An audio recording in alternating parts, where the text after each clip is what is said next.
molecular. Y la estructura del agua a nivel molecular, pues lo explica bastante bien la mecánica cuántica. ¿Qué tenemos aquí? Entonces tenemos la molécula de agua. Todos sabemos que es H2O. Y tenemos diferentes representaciones. Podemos tener la representación de Lewis, que ustedes conocen ya muy bien y lo hicieron. La fórmula H2O. Incluso podemos tener una reacción de ionización de la molécula de agua, H2O, se ioniza, hidroxilo, más protón. Y todo esto sirve. En cuanto a la estructura tridimensional del agua, esa es la estructura que tienen. Tiene una estructura de tipo que tetraédrica, ¿no? ¿Por qué? Porque la hibridación del átomo de oxígeno es sp3. ¿Recuerdan sus clases de química? Un átomo con una hibridación sp3, ¿qué tipo de estructura tridimensional nos va a generar? Respuesta. ¿Una estructura qué? Tetraédrica. Tetraédrica. Entonces tiene 4 lados, es una pirámide. La hibridación la tenemos aquí.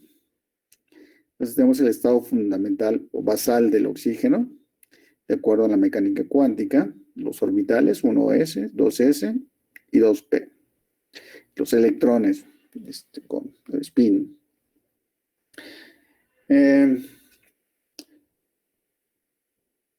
Y a la derecha tenemos el estado hibridado. Entonces tenemos el estado básico, basal, fundamental, y el estado hibridado. Entonces el orbital 1s, pues, se mantiene como tal, y el orbital 2s se combina con los orbitales 2p para dar orbitales sp, ¿no? Todos los orbitales, los 4 que tenemos aquí, junto con el 2s, se vuelven orbitales tipo ¿qué? Sp, orbitales hibridados. Y ya habíamos visto cómo eran esos orbitales hibridados en términos físicos. Tenían una estructura tipo de los pinos, ¿no? Estos de bolas de boliche. Perdón, del boliche. A ver.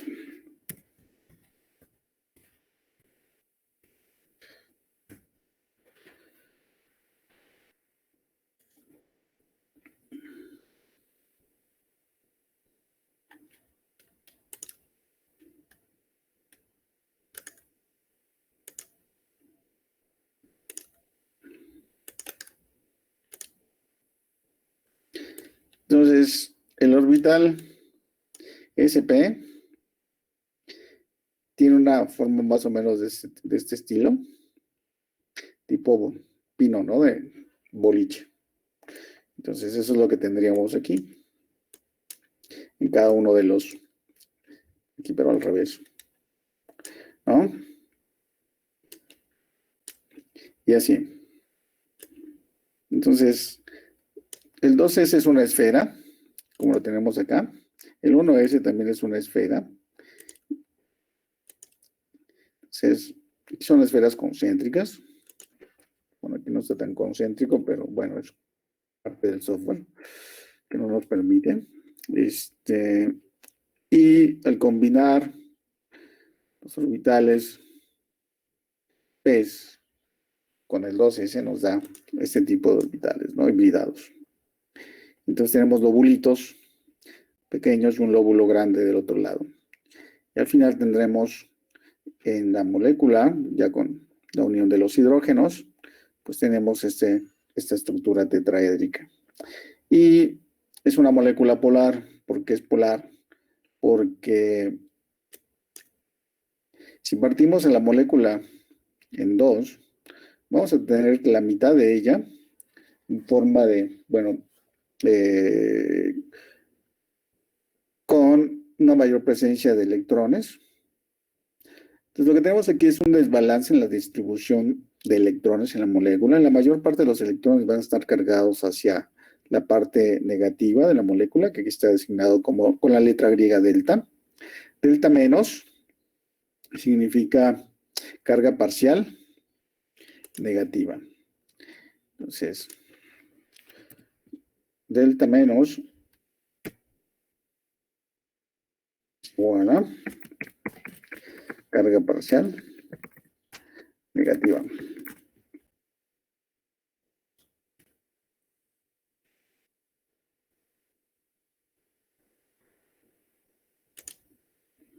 Ahí está. Delta menos es igual a carga parcial negativa. Y, por lo tanto,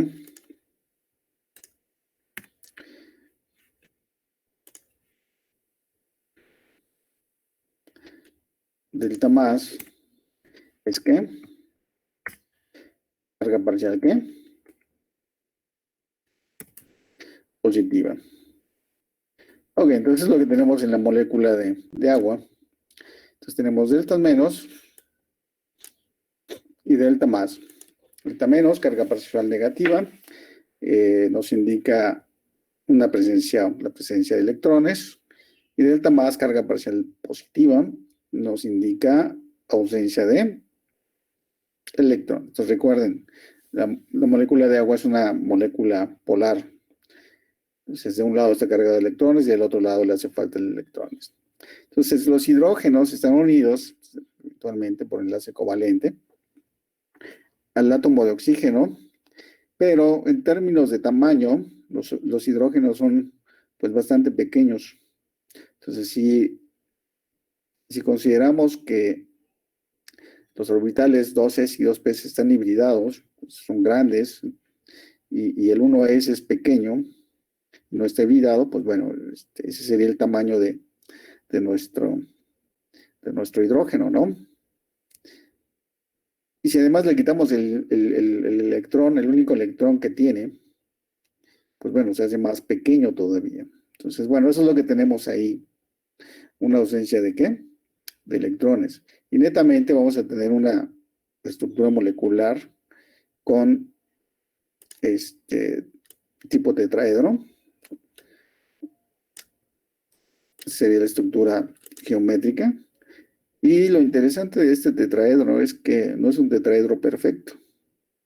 Entonces, cuando tenemos a los orbitales P, ya está aquí, perdón. Cuando tenemos los orbitales P sin hibridar, nos indiquen que cada uno de los orbitales P, cada uno de estos tres orbitales P está en un ¿qué? En un eje X, Y o bien en el Z.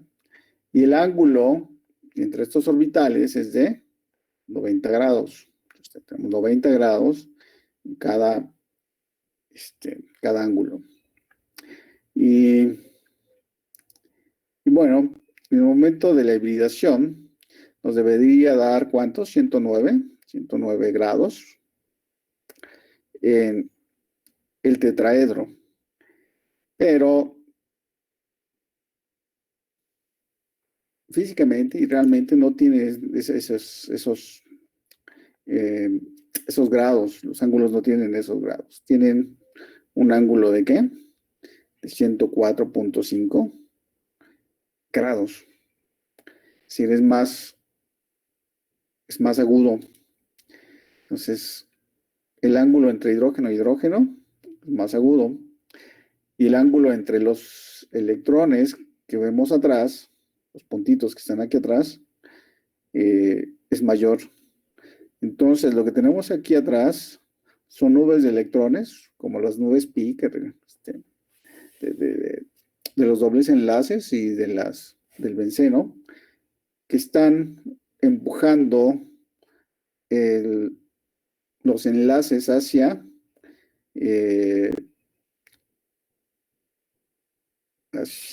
adentro, y por lo tanto disminuye el ángulo entre hidrógeno e hidrógeno. Entonces se hace más agudo. Y no se tienen los 109 grados que se tendrían. Los 109.5 que se tendría en un tetraedro perfecto, ¿no? 109.5 grados. Eso es lo que se debería de tener en un tetraedro perfecto.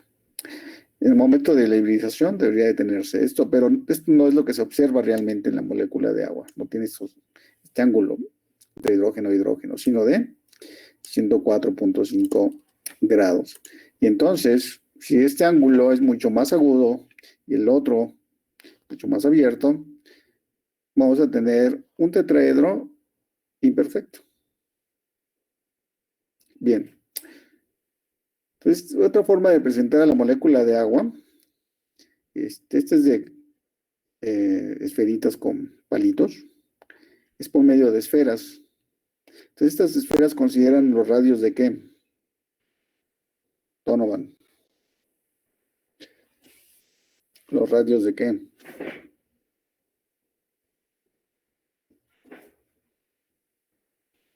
Efraín. Pues del hidrógeno, ¿no? Pero ¿cómo se llaman los radios? No solo del hidrógeno, sino del oxígeno. ¿Cómo se llaman estos radios? O sea, cuando tienes la representación entre esferitas y palitos, no importan esos radios. Pero en el momento que pones esta representación de esferitas, esta esfera, el tamaño de esta esfera representa el radio de ¿qué?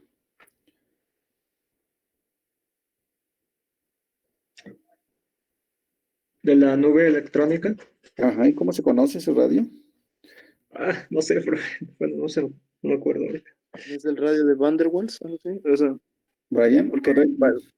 sí, porque yo Correcto. o sea, no me acordé tanto del radio como tal, sino que me acordé de las fuerzas entre moléculas ahí, cercanas, Correcto. ¿verdad? Por eso. Correcto, 100% correcto. Son los radios de Van der Waals. Y correcto, Efraín, representa la nube de ¿qué? De electrones. ¿Ok? Del átomo. Entonces, bueno, aquí representamos también las cargas parciales positivas y las cargas parciales negativas. Aquí, dos deltas menos.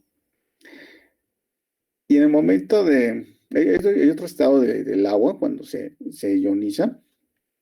Se forma, bueno, la molécula puede tomar un protón del medio y formar, y eso es muy importante porque lo vamos a ver más adelante en el pH. Entonces forma, a ver, primero vamos a...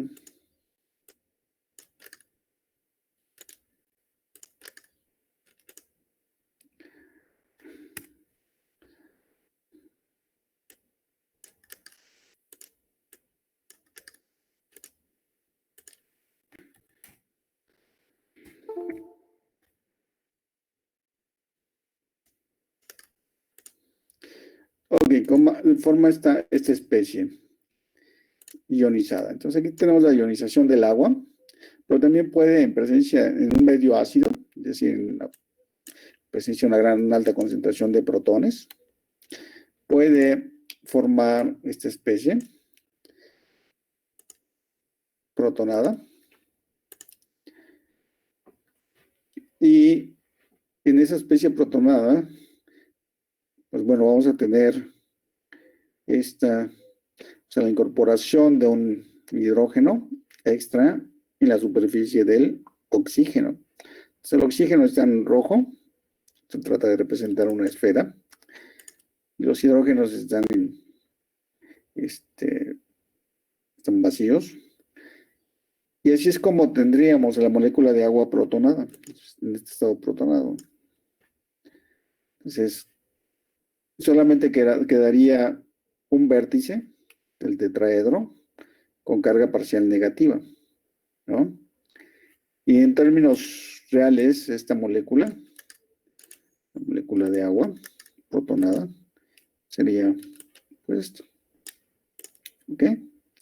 Entonces, la molécula de agua puedes quitarle los dos hidrógenos y entonces tendríamos el otro estado ionizado de la molécula de agua, que sería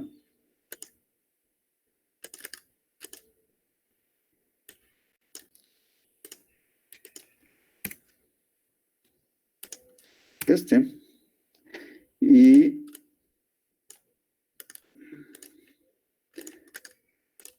este estado representaría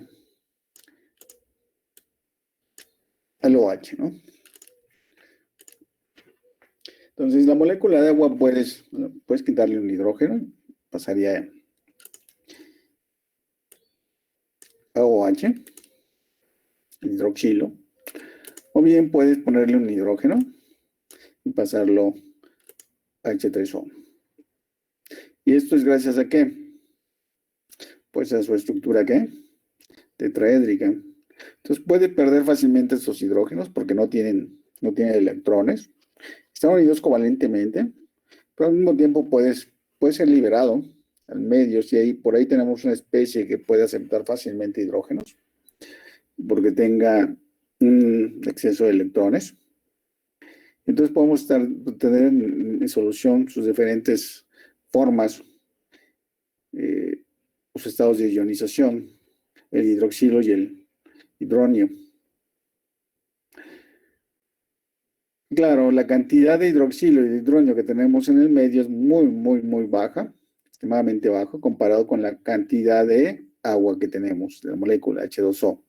Pero estas dos estructuras del agua, o estados iónicos del agua, existen, y de ahí sale el término de pH, que intenta explicar, o que describe, no intenta, describe, si explica cantidad de iones hidroxilos que tienes en el medio, o bien la cantidad de iones hidrógenos.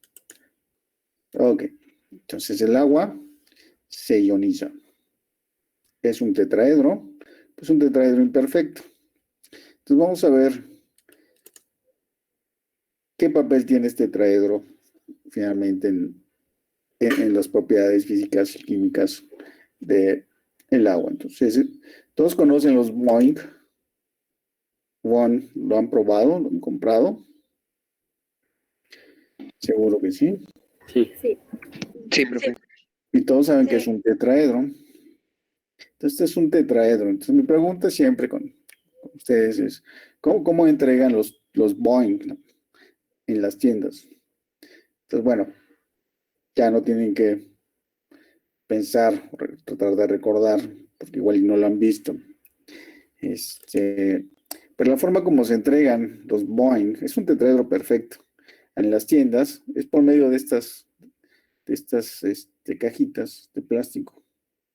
Entonces, como pueden notar, ¿cómo están acomodados los Boeing? O sea, los Boeing no los puedes meter en una caja cúbica.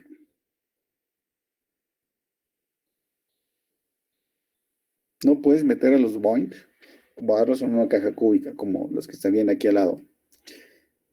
Entonces, la forma como entregan los Boeing es por medio de estas estructuras. Estas cajitas de plástico, ¿de qué forma tienen? ¿Un qué?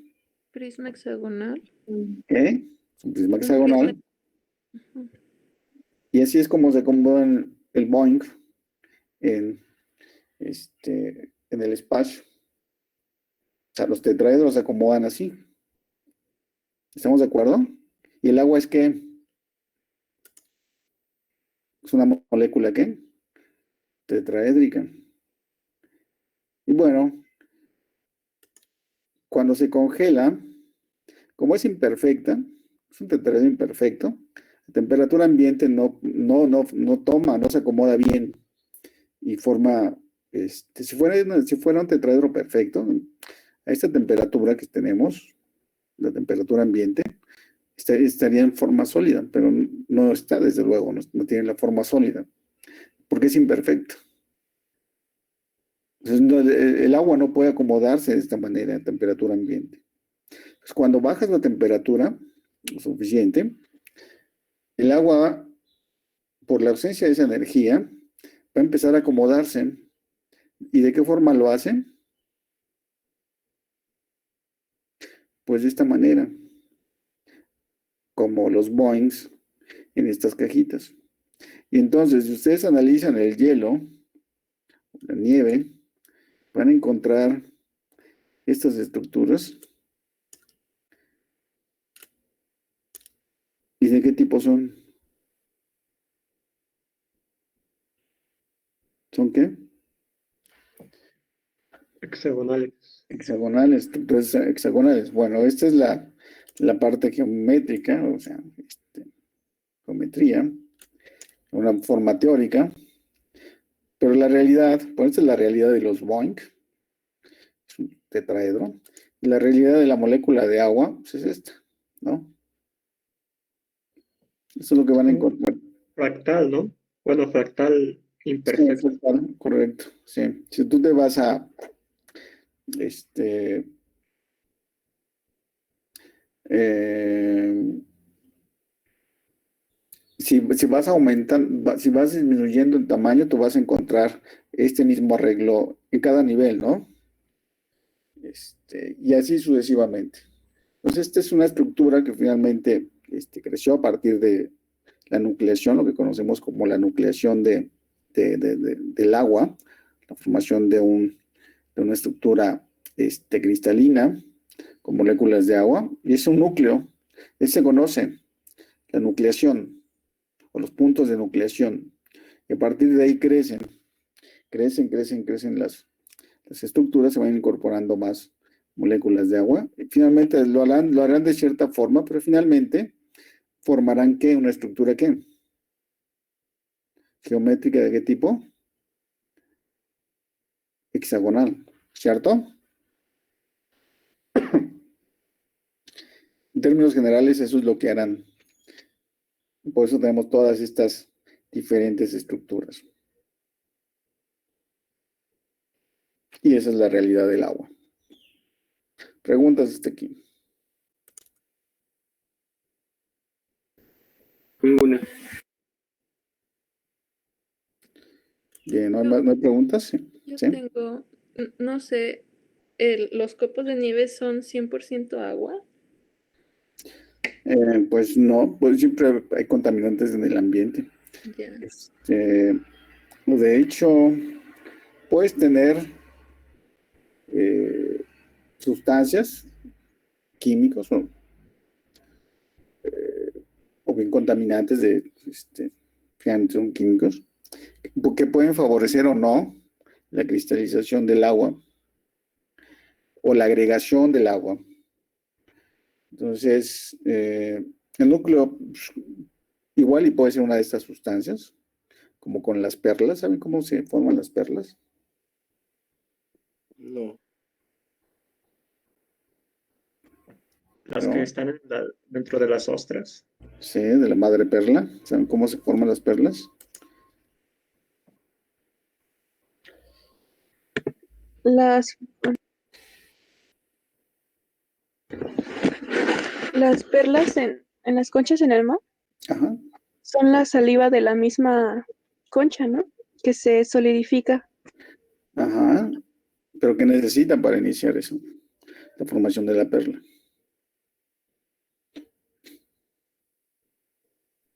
Creo que se No necesitan sé, otros animales, ¿no? ¿Se necesita qué, Luis? Como otros animales como moluscos, cosas así. Mm, a ver, ¿alguien más? Yo no sé si está bien, pero yo había escuchado que se necesitaba un granito de arena que entrara ahí. Un granito de arena puede ser una impureza, una partícula de algún tipo, un material, que entre y forme el núcleo de qué? El crecimiento de la perla. Entonces, eso tiene que ocurrir en todas para la formación de perlas. Y eso ya se maneja muy bien, se sabe muy bien, de hecho lo desarrollaron los japoneses. Y en el momento que fueron capaces de crear sus propias perlas, pues las perlas ya no valieron tanto, ¿no? Empezó a bajar el valor de las perlas. Y ahora pues ya puedes comprarte este, perlas reales, realmente cultivadas, muchas de ellas. Y ya no puedo decir que cualquiera, pero ya mucha gente puede comprar perlas sin tanto problema, ¿no? Porque hay muchas perlas por el cultivo de las perlas. Y antes era bastante difícil tener algo de perlas, ¿no? Alguna joya con perlas o de perlas. De perlas. Sí. Lo mismo con el diamante, ¿no? El diamante natural, y en el momento que el ser humano es capaz de encontrar la manera de generar diamantes artificiales, pues bueno, el mercado de diamantes, pues bueno, ahora ya es más asequible y puedes comprar tu anillo de diamantes en Costco o no sé dónde más, ¿no? Claro, no todos, pero sí ya empieza a ser accesible a más gente. Bien, entonces lo mismo ocurre con el agua. Y existen químicos que favorecen la nucleación y la agregación también del agua. Entonces recuerden que se puede hacer llover en zonas desérticas. ¿Cómo se hace llover en zonas desérticas?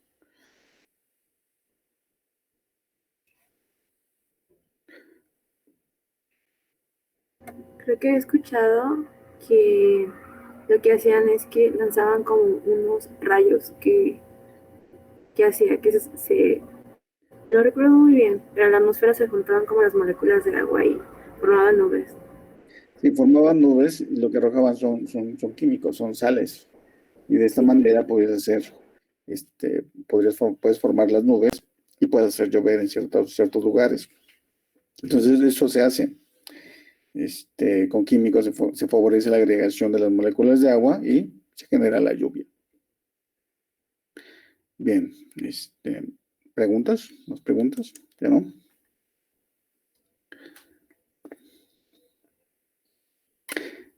Bien, entonces,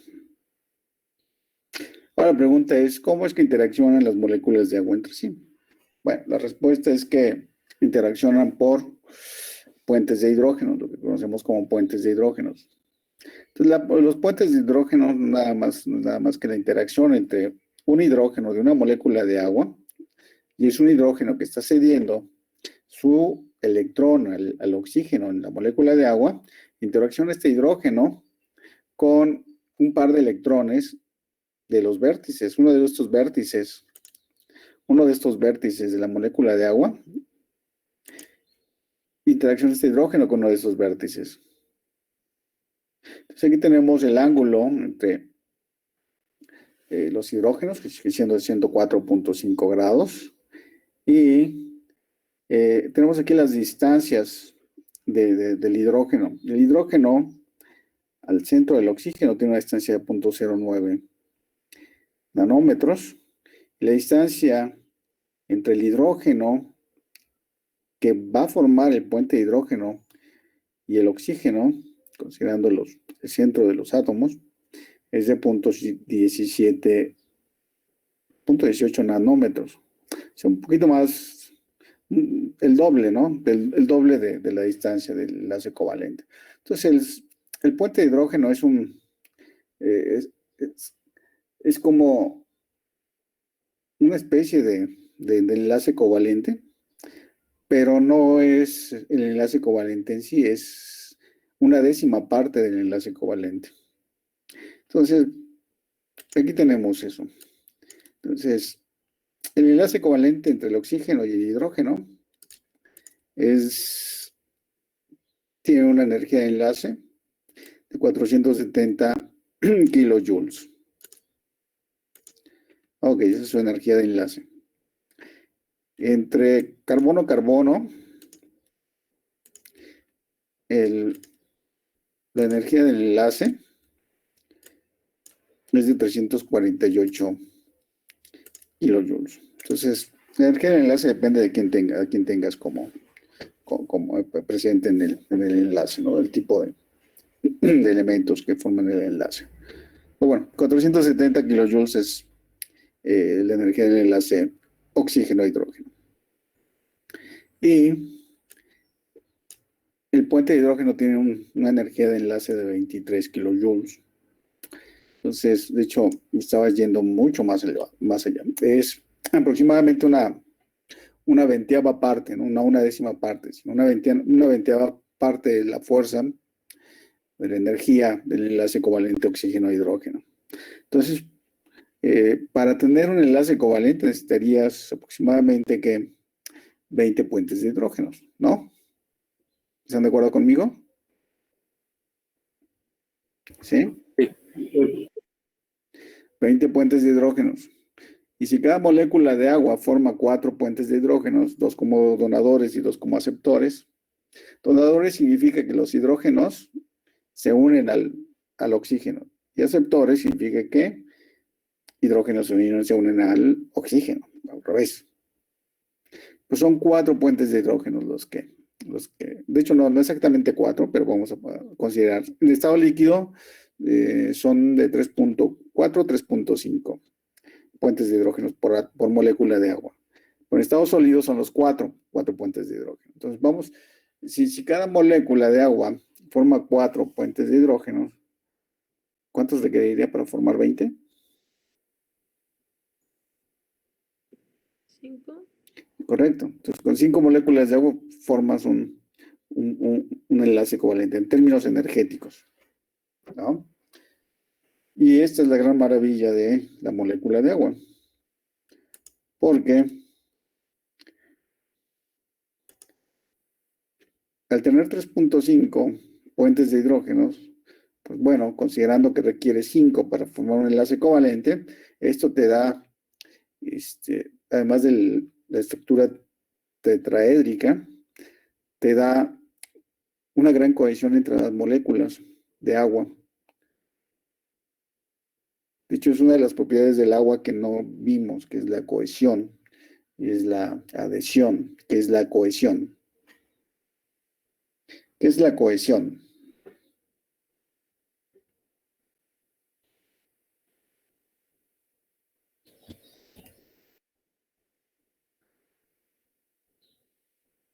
Las moléculas unidas, ¿no? Ajá. Y la adhesión, Creo que tiene que ver con la interacción con otro tipo de moléculas. ajá, correcto, con otras superficies. Entonces, la molécula de agua presenta ambas propiedades, es adhesiva y es cohesiva. Entonces, son cohesivas las moléculas entre sí y es adhesiva en una gran variedad de superficies. Entonces, y además puede almacenar una gran cantidad de energía porque pues tiene una alta capacidad, ¿qué? Calorífica o calor específico.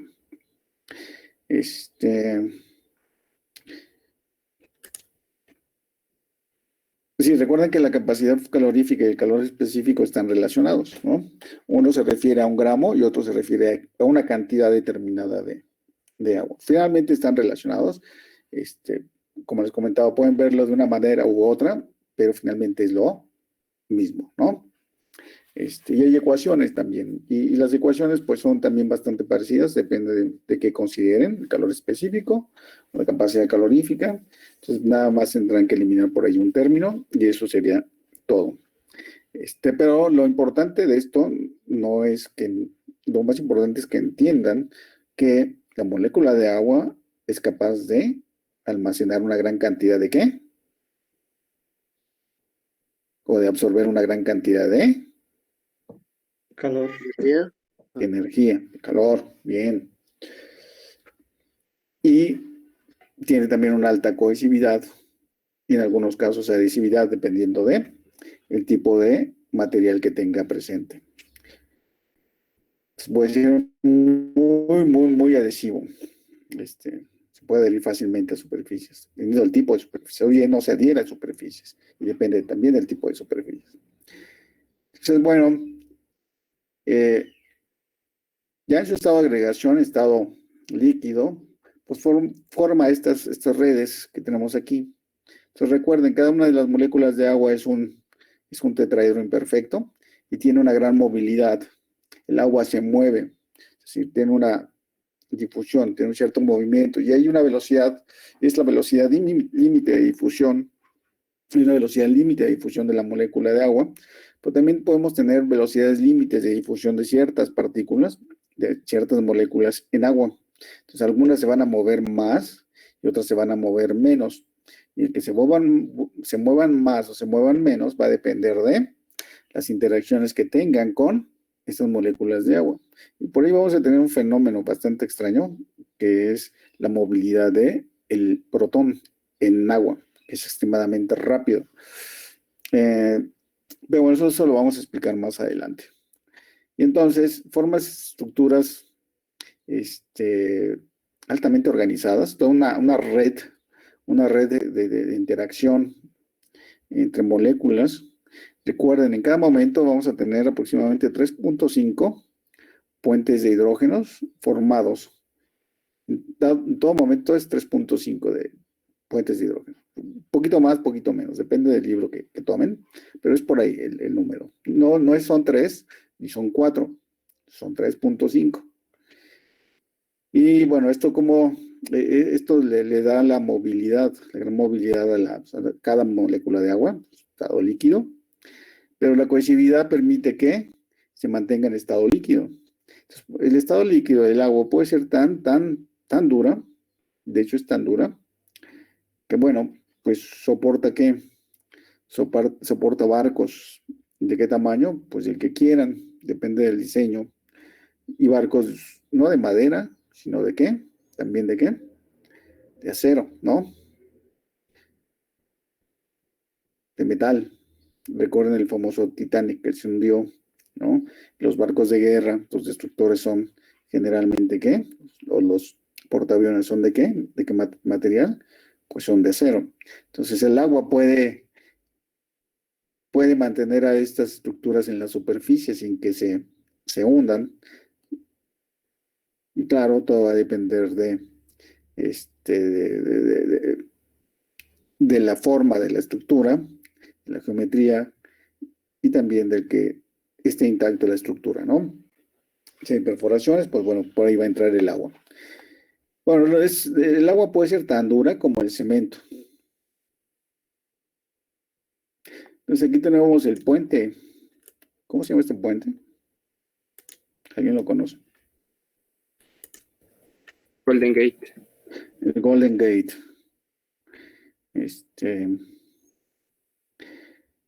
Bien, en San Francisco, por alguna razón, los suicidas,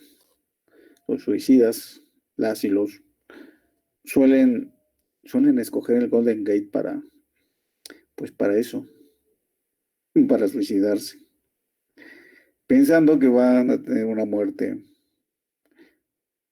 pues como la que comentábamos ayer o antier, que no te iba a doler y te ibas a ir rápidamente, ¿no? ¿Y qué es lo que pasa? Pues que lanzarse del Golden Gate es como lanzarse de un rascacielos. ¿Por qué? Porque al chocar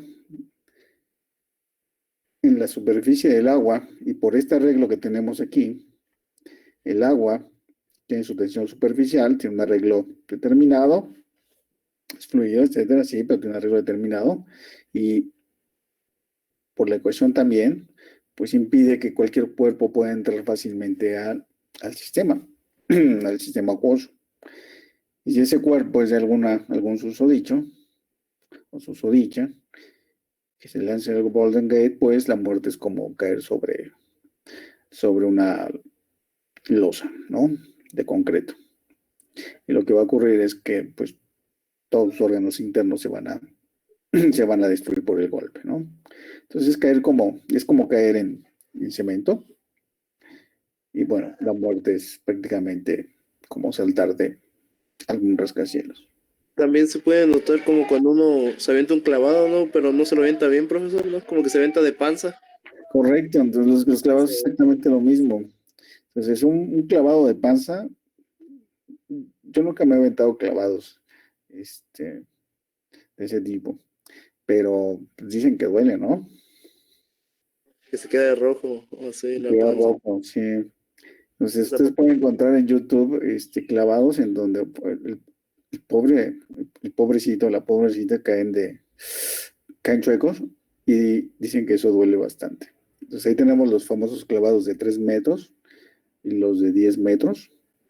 Y lanzarse de 10 metros sí es para valientes. Y hacer piruetas en la caída, pues eso ya es para súper profesionales. Entonces, pues hay que apreciar lo que hacen nuestros clavadistas, ¿no? son unos verdaderos valientes y excelentes profesionales. Profe, y por decir de la altura del puente, o sea, ni lo que hacen los clavadistas podrían salvarlos, o sea, así como de rompelados. Ya No, sería demasiada tensión por sí, altura. no es demasiado, sí. Sí, sí, ya no importa cómo caigan, sí, peor si caen de cabeza, ¿no? De pies, quizás si tuvieras determinado tipo de... No, pero de todos modos, sí, no, precisamente escogen el Golden Gate porque saben que aventarse de ahí, o sea, es muerte segura, ¿no? Es muerte segura. Y bueno, del Golden Gate, ¿qué más sabemos de algún famoso que se haya suicidado aquí? ¿Conocen esta marca de ropa, cómo se llama? Victoria's Secret. Sí, Ujú. Bueno, por ahí de 1996, 97, un fulano quería comprar ropa íntima a su novia, a su esposa, y pues no le gustaba entrar a las tiendas a escoger y pedir, etcétera, preguntar. Era muy incómodo para él, y lo que decidió finalmente fue poner una tienda en línea para aquellos que como él no podían entrar a escoger este tipo de ropa. Y fue bastante bien, creció la tienda en línea y vendía por ahí de 5 o 6 millones de dólares por año. Finalmente, alguien vio la tienda en línea y se la compró por ahí de 10, 15 millones de dólares. Y entonces ese alguien, en los subsiguientes años, la cantidad de dinero que recibía por la tienda por año era pues por ahí de los 300, 400 millones de dólares. ¿Y qué creen que hizo el que vendió la tienda?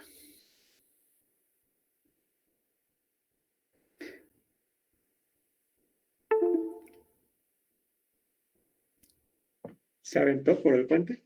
Correcto. Se arrojó del puente porque no soportó la pérdida de eso. Bueno, lo vendió, legalmente lo vendió. Pues perdió la tienda y el nuevo dueño de Victoria's Secret pues se metía todo ese dinero a la bolsa. Fabuloso, ¿no? Increíble. Bien, esa es una de las historias del Golden Gate. Hay un montón más. Bien, ahora el agua puede mantener o puede absorber una gran cantidad de energía y puede liberarla además la energía, ¿no? Cuando uno de los ejemplos es esto, de lo que comentábamos con Efraín, la transferencia de energía, cómo se utiliza el agua para transferir energía, calor. Pero otra forma, pues lo observamos con las hélices de los barcos. Entonces, las hélices de los barcos, pues bueno, al girar, forman estas burbujas que ustedes pueden ver. ¿Sí ven? ¿Se ven las burbujas? ¿Sí los ven? sí. Pues pueden ver estas burbujas. Esas burbujas son, es vacío, son espacios vacíos que se forman. Entonces son cavidades. En términos termodinámicos son estructuras fuera de equilibrio. Entonces, no hay nada ahí adentro, está vacío. Y como no hay nada, y tenemos toda la presión del agua, etcétera, en todas direcciones, se forman estas burbujas y tienen cierto tiempo de vida y colapsan dramáticamente. Y liberan esa energía del colapso. Este fenómeno se conoce como cavitación. Es un fenómeno muy interesante que ocurre pues en diferentes niveles. En este caso es a un nivel que podemos ver a simple vista, bueno, con alguna cámara de alta velocidad. Pues ocurre también en escalas microscópicas, la cavitación, o la formación de espacios vacíos que colapsan. Y finalmente, la liberación de la energía lleva a destruir el acero de las hélices. Entonces, como podemos ver aquí, en la figura del lado izquierdo, entonces tenemos a la hélice carcomida prácticamente por, bueno, esto se da por la liberación de la energía de estas cavidades, al colapsar estas cavidades. Lo genera prácticamente el agua, ¿no? Entonces tiene tanta energía que puede hacerle esto al acero al momento de colapsar el sistema. Y la gravitación, pues no nada más ocurre por aquí en las hélices, sino también lo podemos llevar a cabo con ondas ultrasónicas. Con ondas ultrasónicas podemos generar esas cavidades que colapsan, y en nuestro caso nosotros lo utilizamos para romper células con pared celular, por ejemplo, bacterias, levaduras. La pared celular es extremadamente dura, resistente como el acero, y por medio de ondas ultrasónicas rompemos las paredes celulares de las células y podemos sacar el contenido celular. Así es como trabajamos.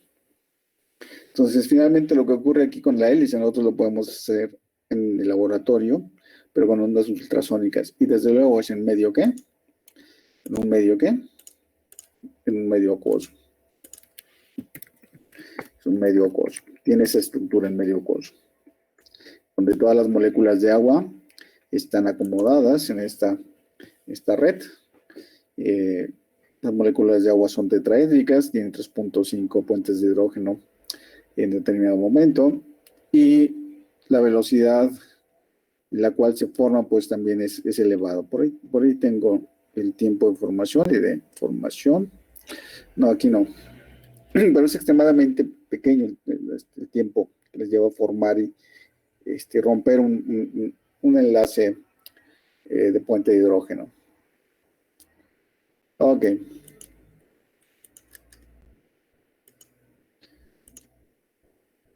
Bien. Entonces el puente de hidrógeno es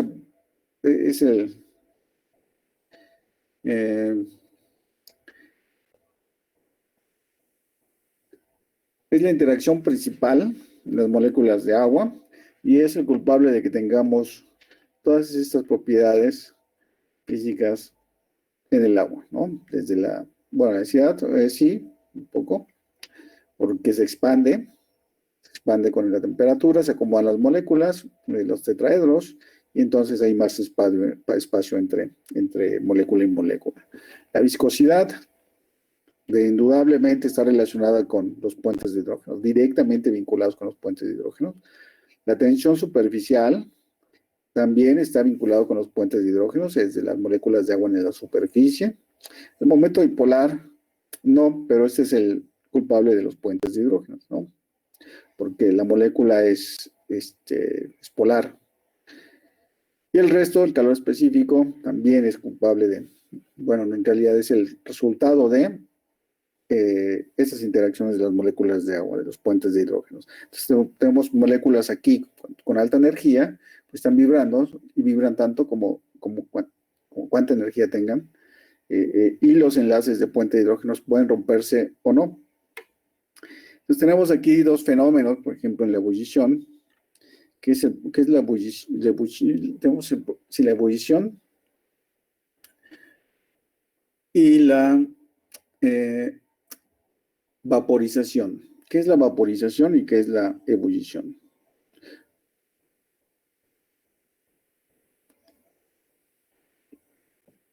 Una es como que de forma violenta y la otra es, o sea, a lo largo del tiempo. No. La vaporización ocurre en la superficie en todo momento y la ebullición ocurre en todos los puntos del sistema. Entonces, cuando tú hierves el agua o hierves cualquier otro líquido, las burbujas salen en cualquier punto del sistema, ¿no? En las paredes, en medio, abajo, arriba, etcétera, la superficie. Pero la evaporación ocurre únicamente en la superficie.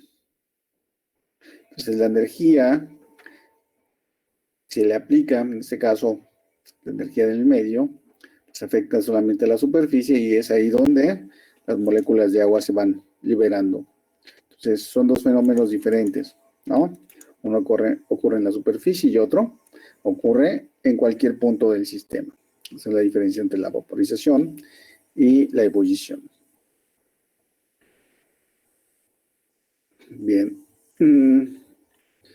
Ok, entonces, si la molécula de agua es una molécula polar, forma puentes de hidrógeno, pero no es la única que forma puentes de hidrógeno.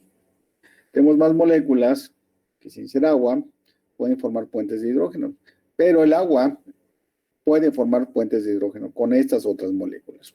Entonces tenemos pues, bueno, una gran diversidad de moléculas. Tenemos aquí grupos funcionales, a ver si los podemos reconocer. El primero es que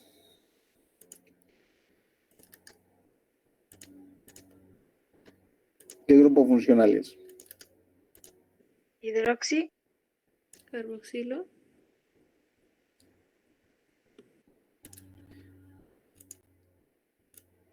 No, este grupo funcional, ¿qué es? ¿Es un grupo carboxilo? Correcto, es un carboxilo o un grupo oxo. O también grupo ceto, ¿no? Una cetona.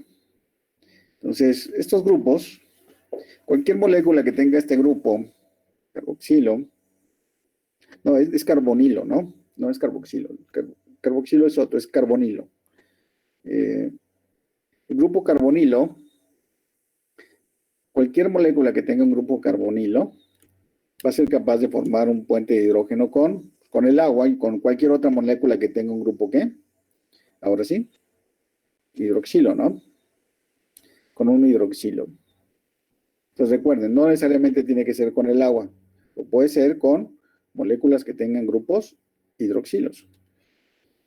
Con el etanol, por ejemplo, con el metanol, isopropanol, butanol, isobutanol, etcétera, etcétera, con carbohidratos, carbonilo puede formar, ¿qué? O con glicoles puede formar puentes de hidrógeno. Pueden mezclarse y pueden interaccionar de esta manera por puente de hidrógeno. Este grupo funcional, ¿qué es?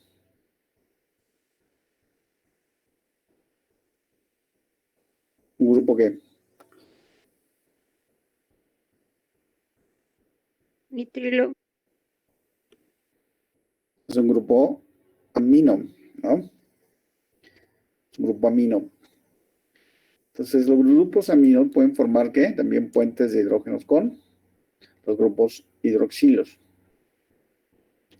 Entonces, los nitrógenos, recuerden, el nitrógeno es como el agua, muy, muy parecido al agua. Excepto que en lugar de tener 2 hidrógenos, tiene 3 hidrógenos. Parecido a esta estructura que tenemos acá.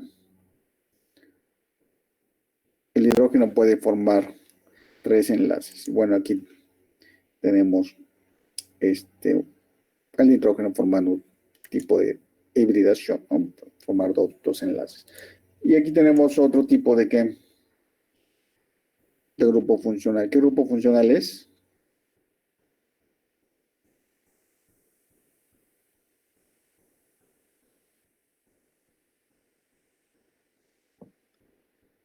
¿Es una cetona o es un Es un éter, ¿no? éter, verdad? Es un éter. Este éter, es un oxígeno, puede formar puentes de hidrógenos con hidroxilos. Que, bueno, los hidroxilos no nada más son donadores, pueden ser donadores de las interacciones de puente de hidrógeno, sino podemos también tener como donadores a grupos amino. Entonces, los grupos aminos pueden ser donadores de puentes de hidrógeno. Y, de nuevo, estos grupos funcionales pueden formar, ¿qué? Puentes de hidrógenos con los grupos aminos. Entonces, el oxígeno y el nitrógeno comparten ciertas propiedades, en este caso la formación de puentes de hidrógeno, y eso permite que varias moléculas, o las diferentes moléculas que tengan estos grupos funcionales puedan participar en interacciones entre sí por medio de este tipo de interacciones. Entonces, los puentes de hidrógeno mantienen unidas a las moléculas de agua, y estas a su vez pueden mantener mantener interacciones con otras moléculas, y estas otras moléculas pueden formar interacciones entre las diferentes moléculas que tengan grupos hidroxilos o grupos aminos. Bueno, entonces el puente de hidrógeno, pues bueno, es una interacción muy, muy importante en biología. Entonces, ejemplos de estas interacciones, podemos el más sencillo es el de el agua, ¿no? El agua y un alcohol. Aquí, pues, entonces, todavía no hemos visto moléculas o biomoléculas, entonces aquí R puede ser cualquier cosa. Más adelante vamos a ver en detalle las biomoléculas. Pero cualquier molécula que tenga un alcohol puede formar un hidroxilo, puede formar un puente de hidrógeno con el agua. Y pues bueno, las cetonas pueden formar puentes de hidrógenos con el agua. Los grupos amida, por ejemplo, este es de un enlace peptídico, un grupo amino y un grupo carbonilo, puede formar puentes de hidrógenos con otras amidas. Tenemos el nitrógeno, el carbonilo, entonces el puente de hidrógeno es entre carbonilo y amina. Entonces, ese tipo de interacciones entre moléculas, si es de una misma cadena, pues permite estructurar ciertas moléculas en el espacio, es decir, le proporciona una estructura determinada a ciertas moléculas. Entonces, ayudan o dirigen de alguna manera o estabilizan la estructura tridimensional de ciertas moléculas.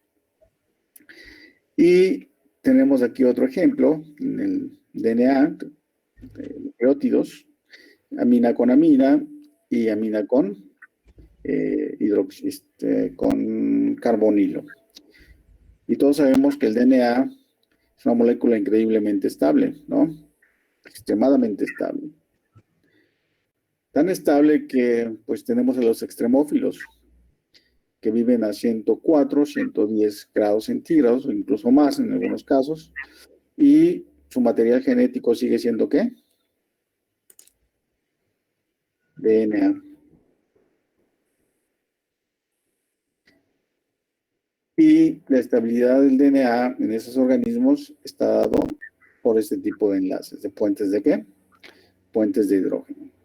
Ese sería el caso extremo del papel de los puentes de hidrógeno en la estabilidad de determinadas moléculas, en este caso del DNA, pero también en proteínas, porque estos extremófilos son organismos que son capaces de vivir a altas temperaturas, pues finalmente también tienen proteínas, y estas proteínas tienen que ser estables a 110, 120 grados, ¿no?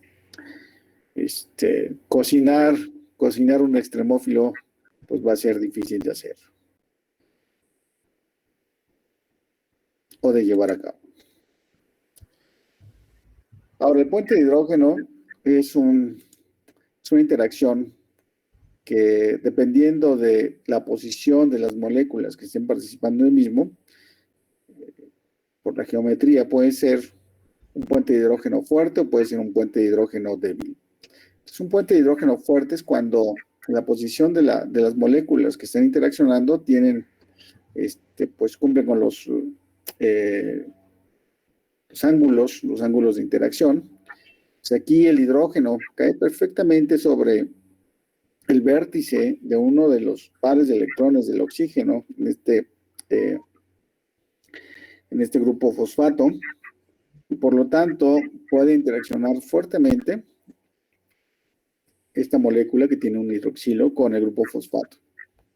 Pero si esta molécula se desviase un poquito, por ejemplo, que se desviase un poquito más hacia, si cambiase su ángulo hacia la izquierda o la derecha, entonces la fuerza de interacción cambiaría. Entonces esa es la posición, la mejor posición para tener la interacción, y es la interacción más fuerte. Y si cambia el ángulo, como tenemos en el caso de la derecha, esa interacción, la fuerza de la interacción disminuye. Entonces el puente de hidrógeno se vuelve, ¿qué? Se vuelve débil, pero sigue siendo puente de hidrógeno. Entonces tenemos puentes de hidrógenos fuertes, cuando están en la posición correcta, el ángulo en el vértice, y puentes de hidrógenos débiles, ¿no? Cuando no está en ese, no es perpendicular en el eje de par de electrones, ¿no? Ok. Ahora, en bioquímica vamos a tener diferentes moléculas.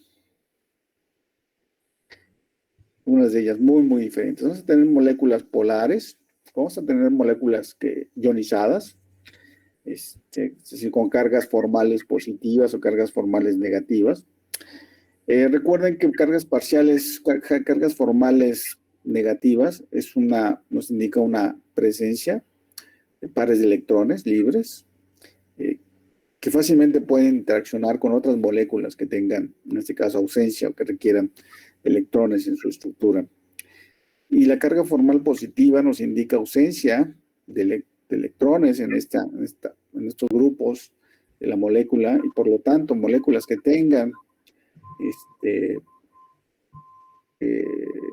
exceso de electrones, por ejemplo, la parte de la carga formal, la carga parcial negativa del agua, puede interaccionar fácilmente con estas cargas formales positivas de la molécula del aminoácido glicina en este caso. Y la parte de la molécula de agua, la carga parcial positiva, interaccionaría fácilmente con el grupo carboxilo del aminoácido glicina, porque aquí hay un exceso de electrones, y la parte positiva de la molécula de agua donde está la carga parcial positiva, pues bueno, hay ausencia de electrones y los tomaría eventualmente de estos oxígenos. Bien, lo mismo ocurre con el resto de las estructuras. Por ejemplo, el aspartico, el ácido láctico, y en este caso tiene hidroxilos y carboxilos. El glicerol, que es un glicol, tiene hidroxilos.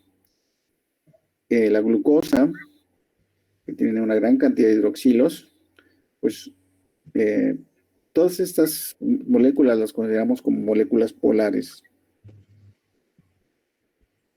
que por su condición, por su estructura, por su polaridad, pues fácilmente van a interaccionar con las moléculas de agua. Entonces,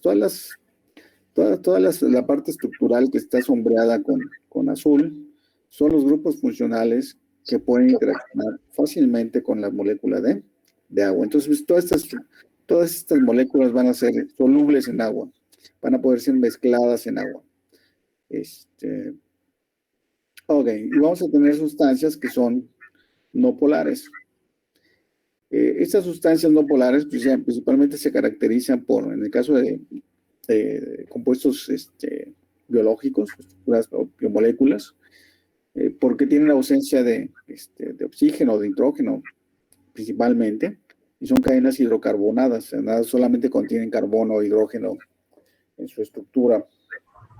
Y entonces, la ausencia de este tipo de átomos, pues no le confiere por polaridad a la molécula, son moléculas no polares. Es decir, la distribución de electrones en estas estructuras es homogénea y no tienen polaridad. Entonces no hay un momento dipolar.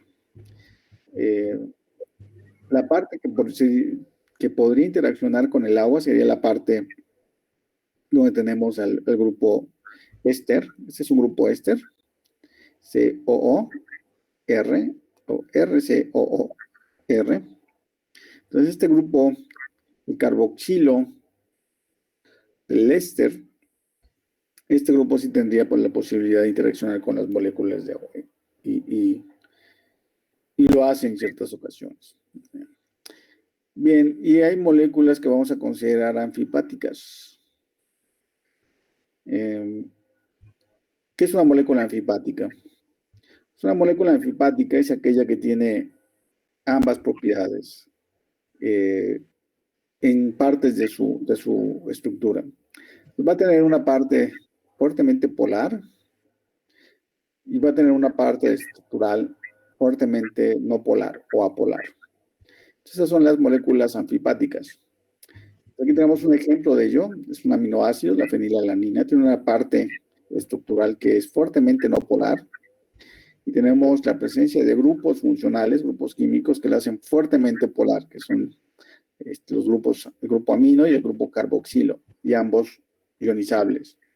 Entonces, estos grupos aminos y el carboxilo pues hacen que esa parte de la molécula sea fuertemente soluble en agua, pero la parte anfipática, no polar, sería la parte del benceno y los dos carbonos, pues lo harían fuertemente no polar. Entonces, la cantidad en términos de gramos que pueden ustedes solubilizar de glicina, ácido aspartico o ácido láctico, glicerol, glucosa, en términos de gramos, va a ser mucho mayor que la cantidad de fenilalanina que podamos solubilizar en agua. Solubilizar la fenilalanina es una tarea verdaderamente difícil. La cantidad de fenilalanina que pueden pasar en solución en agua es bastante baja. Siempre vamos a tener una cantidad, puede ser pequeña o muy, muy, muy pequeña, pues siempre va a haber una determinada cantidad que pueda entrar en solución en el agua. Es decir, no es totalmente insoluble. Una pequeñísima fracción sí va a poder ser solubilizada. Todas las sustancias lo hacen. Es un equilibrio que se establece. Una buena parte de la sustancia no se solubiliza y otra parte pequeñísima se solubiliza. Pero todas tienen una cierta solubilidad en agua, todas las moléculas. Y aquí tenemos otra molécula que tiene un carácter anfipático. Recuerden que el término anfi significa que tiene ambos, ¿no? Ambas propiedades. Este es un fosfolípido. Tiene dos cadenas hidrocarbonadas que son fuertemente hidrofóbicas, no polares, que no entrarían en solución o interaccionarían con las moléculas de agua. Y tiene una cabeza polar, fuertemente polar, una cabeza polar fuertemente hidrofílica, sería el término, hidrofílica. Y los grupos que la hacen hidrofílica serían los carboxilos, los carbonos, carbonilos, carboxilos, en este caso, pero solo se marca como carbonilo, los grupos fosfato, y la parte iónica, en este caso es la colina, es el nitrógeno con tres metilos, esa es la colina. Entonces esta parte es extremadamente polar, es hidrofílica. Y esas moléculas se consideran anfipáticas. Entonces, si ustedes toman por ejemplo, si mezclaran aceite con agua y agitaran, tendríamos la formación de una interfase, agua-aceite, aceite arriba, y si después colocaran cualquiera de estas dos sustancias, se metieran como tercer componente en la solución a cualquiera de estas dos sustancias, tendríamos que una buena parte de ellos se distribuiría en la fase no acuosa, la fase polar, que sería el aceite, y otra pequeñísima parte se distribuiría en el agua, la parte acuosa, en el medio acuoso. Y estas propiedades físico-químicas de las sustancias sirven para qué? Sirven para separar moléculas. O sea, no es algo trivial, es algo muy, muy importante. Entonces, las moléculas, como químicos, podemos separar cualquier molécula con cierto grado de eficiencia, desde luego. No siempre es el 100%, es muy raro. Pero podemos separar cualquier sustancia utilizando simplemente estas propiedades físico-químicas. Y podemos obtener con una alta pureza cualquiera de estos compuestos. No nada más estos compuestos, sino cualquier otro tipo de compuestos derivado de ellos, por ejemplo, las proteínas o el DNA o las membranas biológicas, etcétera. Podemos obtenerlo sin problema, con cierto grado de pureza y con cierta eficiencia, utilizando esta propiedad de solubilidad en agua, ¿no? Preguntas hasta aquí.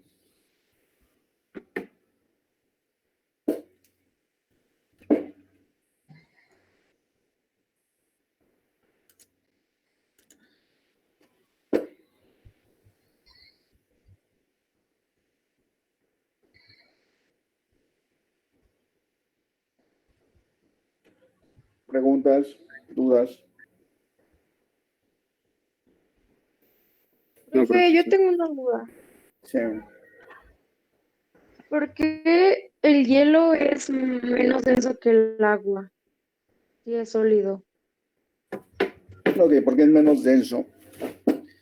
Bien, una muy buena pregunta. Ok, entonces, bueno, tiene que ver también con la densidad a diferentes temperaturas. La densidad es menor en hielo, en estado sólido, que en estado líquido a 3.98 grados. Pesa menos, y esto significa que tienes que Menos materia o sea, dentro de ese volumen. correcto, entonces tienes menos materia por unidad de volumen.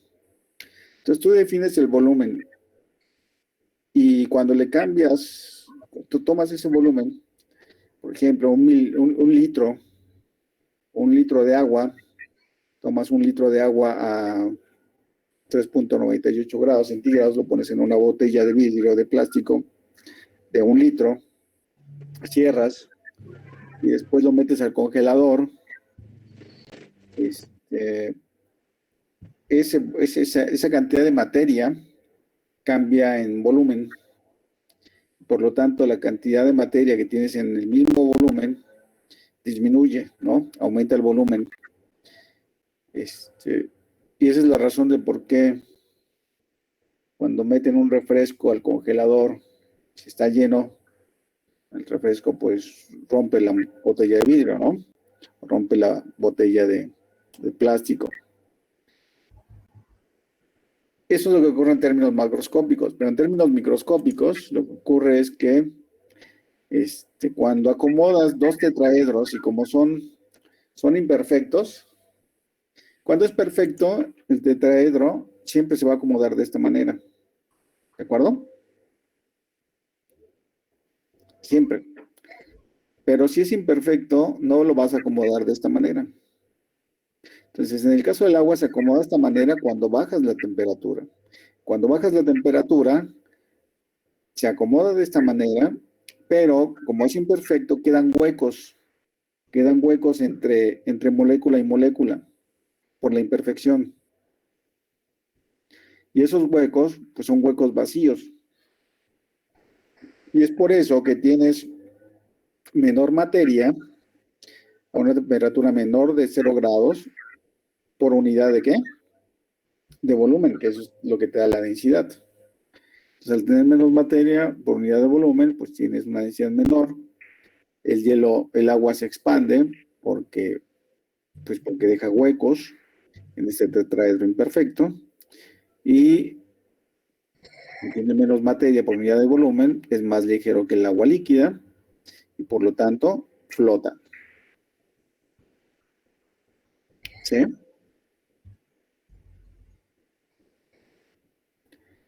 ¿Sí está claro? Deja huecos.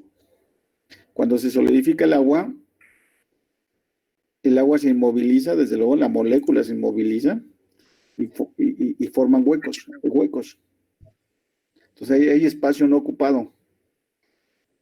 Y eso hace que tengas menos materia por unidad de volumen. Entonces es menos densa y flota y aumenta el volumen cuando lo tienes en un recipiente, y si el recipiente está cerrado, pues truena el recipiente. Es una manera también que se puede utilizar para fracturar estructuras.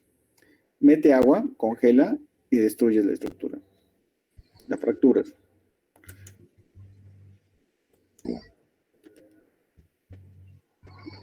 Ok, gracias, profe.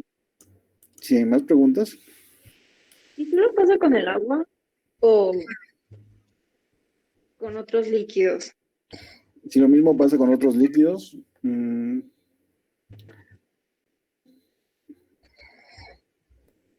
Pues es que se debe por su estructura, ¿no? sí, no con todos, no pasa con todos.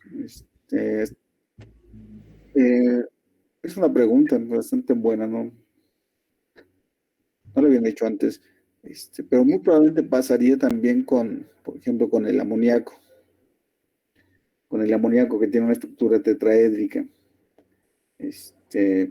Podría pasar lo mismo con él. Pero de eso no estoy seguro. Sí, si el acomodo al bajar la temperatura conduce a, como paras e inmovilizas la molécula, todas las moléculas se generan espacios vacíos, huecos, que no ocupas con materia, entonces la cantidad de materia que tienes es menor por unidad de volumen. Probablemente no ocurra con todas las moléculas, probablemente sí con algunas. No necesariamente es exclusivo esto del agua. Puede ocurrir con otras moléculas. Correcto. Bien. Y aquí porque tengo la tabla periódica.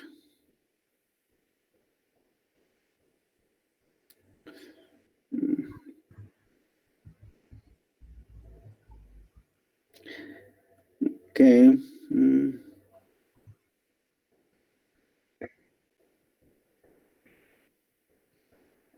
Ok, ya vi por qué.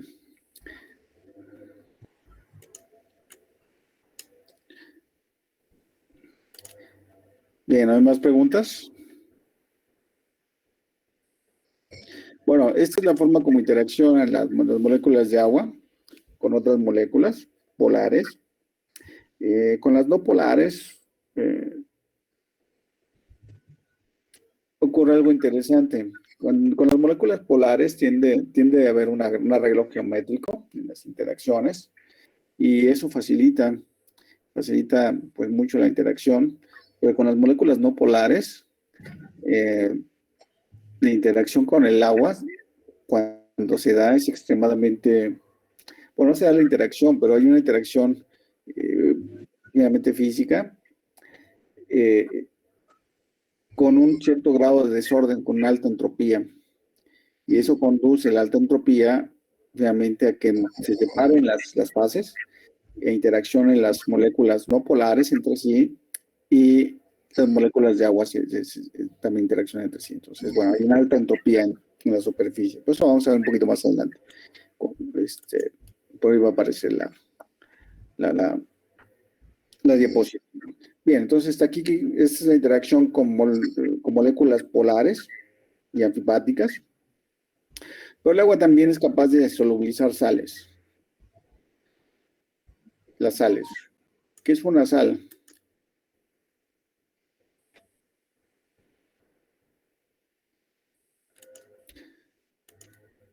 ¿Recuerdan la estructura de las sales que vimos en química? El arreglo geométrico, atómico. ¿Sí se acuerdan? ¿No se acuerdan?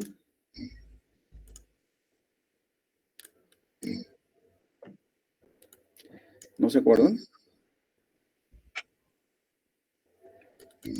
Sí, dime un par de las sales binarias y las sales volátiles. Entonces recuerden que formaba un cubo iónico. ¿Sí se acuerdan del cubo iónico? Sí.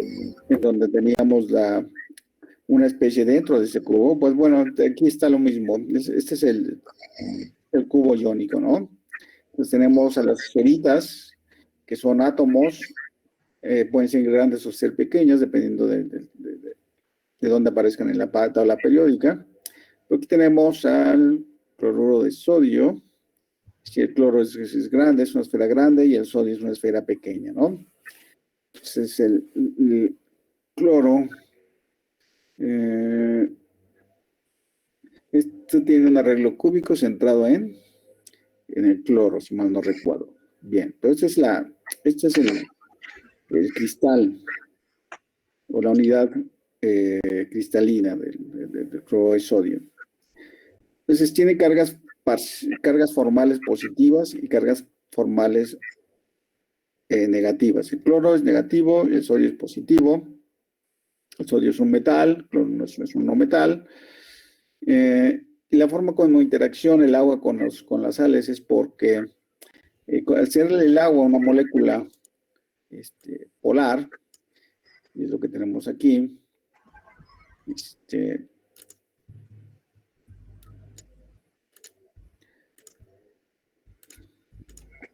ustedes pueden dividir a la molécula de agua en dos, una parte negativa y otra parte positiva.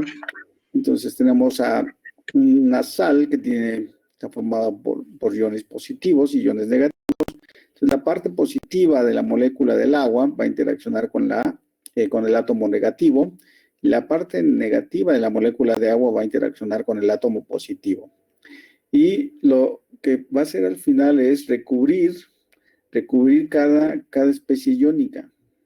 El sodio y el cloro se separan y son recubiertas por moléculas de agua. Entonces son ¿cómo se llaman? Son hidratadas. Entonces, cuando ustedes agregan sal a sus bebidas, no a sus comidas, a lo mejor también a las bebidas, lo que ocurre es que se separan estos componentes de la sal, el sodio y el cloro, sus iones, y son recubiertos estos iones por las moléculas de agua. Entonces, estas moléculas de agua que se adhieren a la superficie se consideran como aguas de hidratación. Por ejemplo, que dice, es el ion sodio hidratado. Entonces, el ion sodio tiene una capa de hidratación, son varias moléculas de agua, y el cloro también tiene varias moléculas de agua, pero el acomodo de las moléculas de agua alrededor de la esfera es diferente.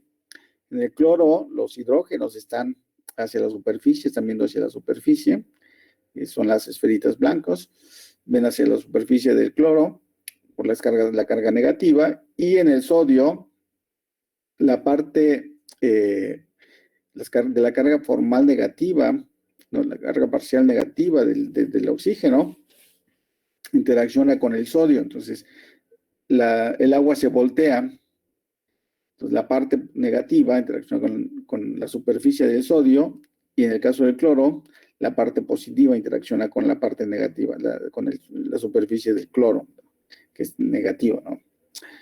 Entonces, dependiendo de qué tipo de ion tengas, va a ser la interacción de la molécula de agua con ambos iones.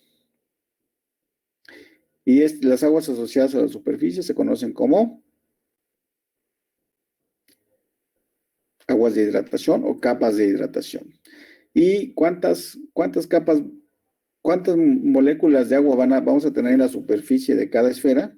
Pues va a depender del tamaño de ¿qué?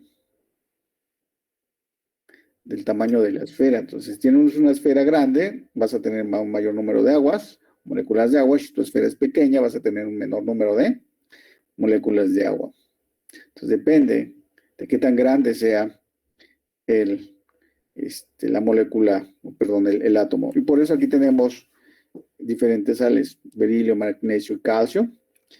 Y entonces, el número de moléculas en la superficie va a cambiar, va a aumentar si consideramos el magnesio y el calcio, ¿no? Y comparado con el sodio o con el litio.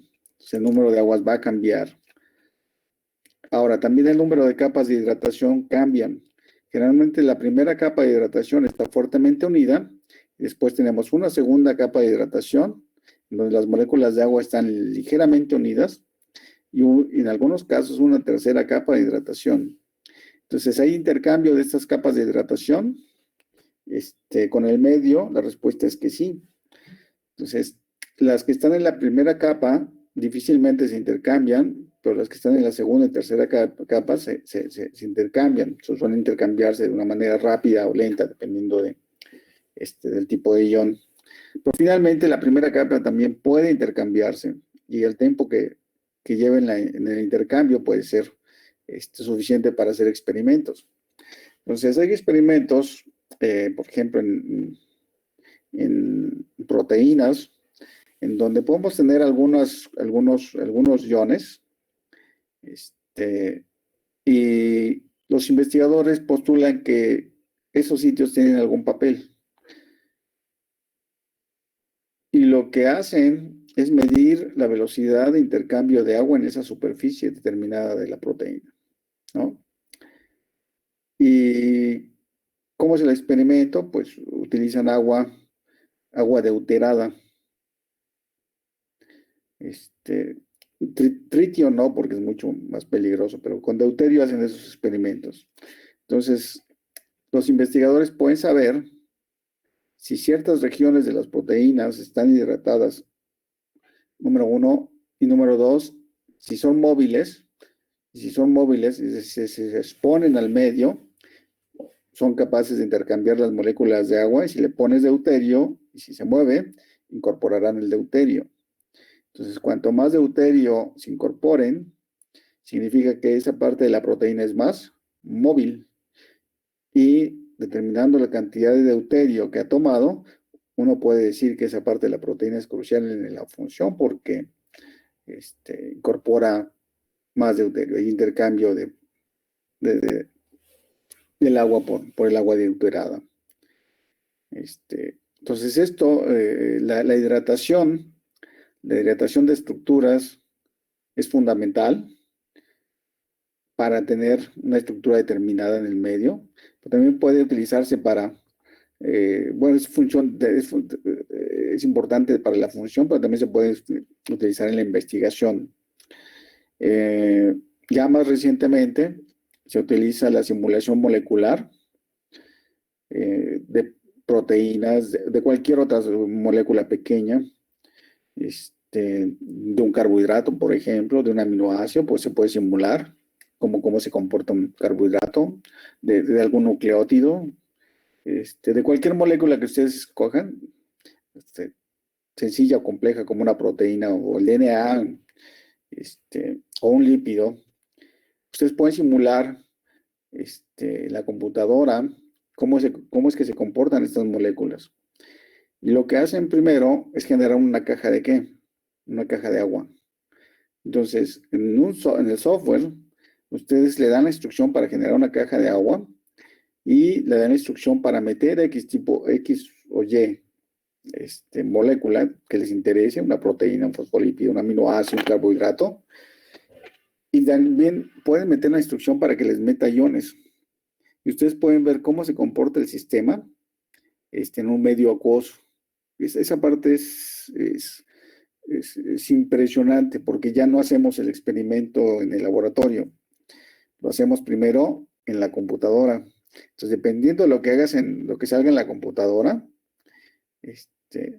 tú puedes pasar al laboratorio, a la parte real, no al experimento real. Entonces, hacemos experimentos in silico, en donde necesitas una caja de agua, y ahí metes tus sustancias que vas a estudiar, tus moléculas que vas a estudiar. Y después, dependiendo del resultado, te vas al experimento real en el laboratorio, y ya con la materia real, y con ciertos equipos, ya puedes ahora sí reproducir o ver si el resultado que se predijo en la computadora por simulación molecular lo obtienes en términos reales, en la vida real, ¿no? Esta parte es fabulosa. Y hay software que hacen esto. Es una maravilla cuando lo ves trabajar. O sea, porque ya no puedes, lo que piensas, la hipótesis que generas, lo puedes llevar inmediatamente a ser probado en una computadora. Entonces, esto que vemos aquí de cómo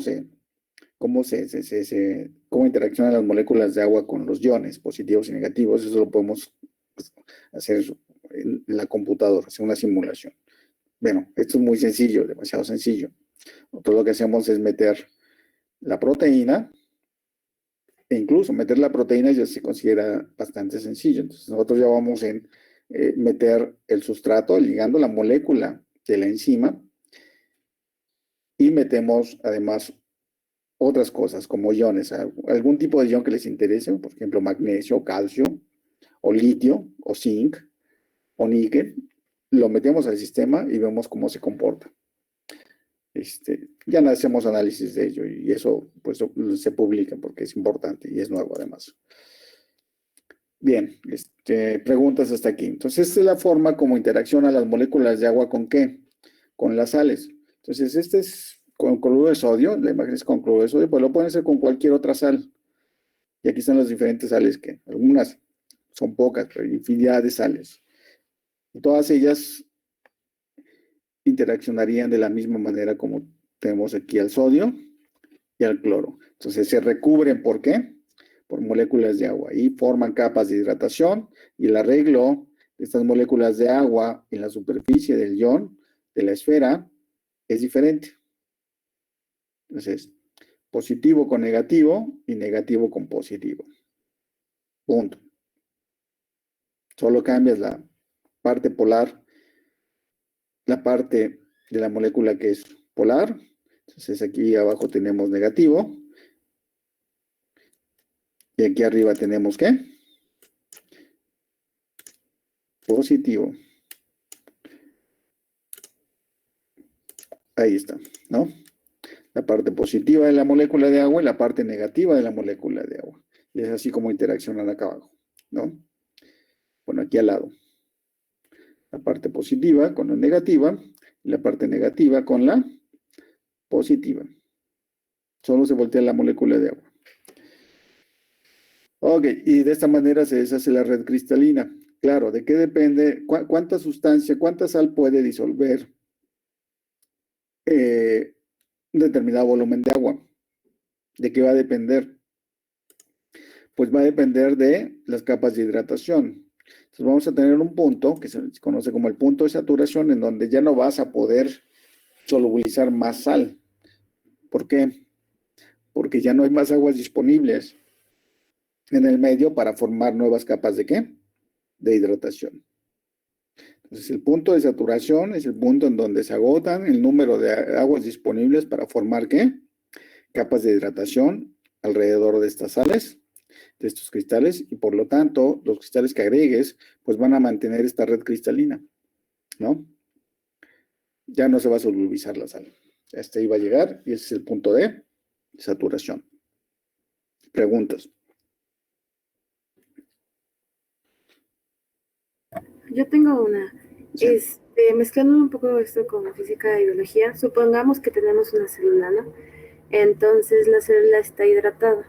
Mi pregunta es, bueno, un poco larga. También, considerando que tiene capas de hidratación, ¿no? Supongo que es más fácil, como usted dice, eliminar, o bueno, evaporizar el agua de las primeras capas, ¿no? Entonces, si quisiéramos conocer cuál es el calor que necesitamos para deshidratar esa célula, necesitaríamos usar la fórmula para lo que hemos visto en química antes, ¿no? O sea, para saber el calor específico, suponiendo que ya tenemos la fórmula, ¿no? Que Q, no recuerdo si era la del calor específico. La de Q es igual al calor específico por el cambio de temperatura.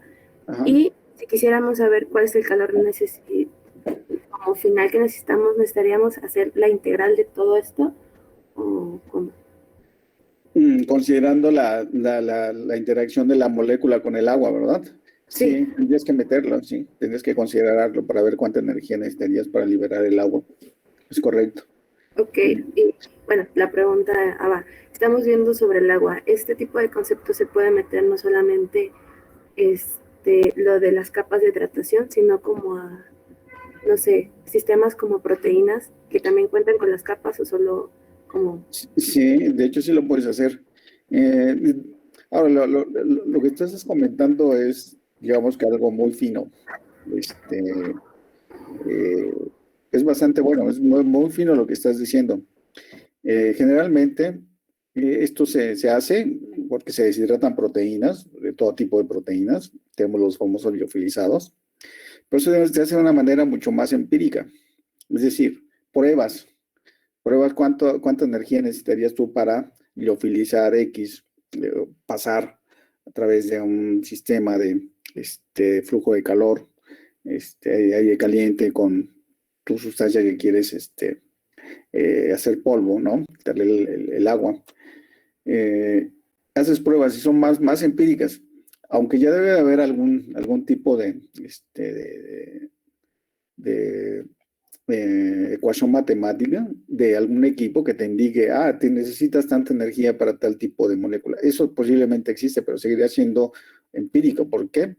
Pues porque necesitarías conocer exactamente cuáles son las propiedades, qué tipo de moléculas tienes exactamente, el tipo de interacción, el número de interacción, etcétera.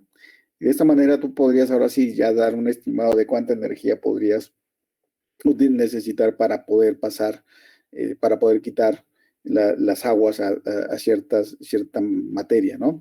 Pero ahí necesitaría siempre una uniformidad en el tipo de materia que tengas. Y eso no siempre se logra. Generalmente la materia prima no es tan uniforme como esperaríamos.